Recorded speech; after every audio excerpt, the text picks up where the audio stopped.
Flop de la remontada. Les meilleures réactions à l'élimination du Barça contre l'Atlético Madrid, des stories, des grands tweets toute la semaine pour sortir. Le Barça, avec l'aide de l'arbitre, avec une grande propagande de remontada, est finalement éliminé de la Copa. Le FC Barcelone qui tente de faire un match historique pour marquer l'histoire l'Atlético Madrid et l'Inter Milan. L'histoire retiendra que depuis qu'il y a la VAR, cette équipe est incapable de faire une remontada depuis 9 ans. Toute la légende mystique autour de ça tient sur un match truqué. C'est comme ça qu'on fait Fils, c'est tellement le pire coach de l'histoire, c'est une dinguerie de nous avoir proposé ça. Je pense que perdre contre Diego Simeone est la pire sensation du monde. Un être vous manque et tout est dépeuplé. Le Barça pensait pouvoir réussir à faire une deuxième remontada en 2026 alors que la VAR existe maintenant. Les Parisiens, c'est comment les flashbacks? On s'est qualifié en mangeant un 3-0 au match retour. Ce club de MVRD qui est l'Atlético a gâché la soirée en se prenant 3-0. Le Barça qui pensait refaire une remontada sans Aitekin en Big 2026. Le fameux club catalan depuis que la VAR existe, Yamal est revenu en pétard, ça fait très peur pour la suite.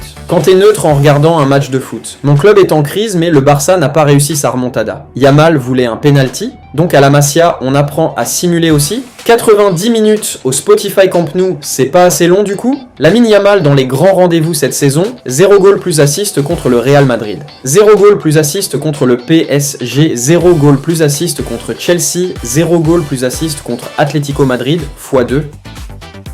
Le miracle ne sera pas au rendez-vous côté Barça, le Cholismo n'est pas mort. Le plan de jeu de Simeone. Pourquoi Yamal passe à absolument tous les coups? L'Atlético qui perd ses couilles alors qu'il avait 4 buts d'avance. Comment on peut siffler penalty sur cette action? Pedri a secret de simulation, hein. Se prendre une remontada par le Barça en 2026 MDR la VAR s'est dit on accepte le hors-jeu de Bernal pour lutter contre le Harambal de Simeone. 90 minutes au Spotify Camp Nou, c'est long. Des Barcelonais ont dit que l'élément le plus important du club était Rafinha et non Lamine Yamal. Hansi Flick qui fait rentrer Dani Olmo et Rashford en seconde mi-temps. Les sensations que j'ai devant le match du Barça les frères. Les Barcelonais, je suis gentil, tenez pour vous.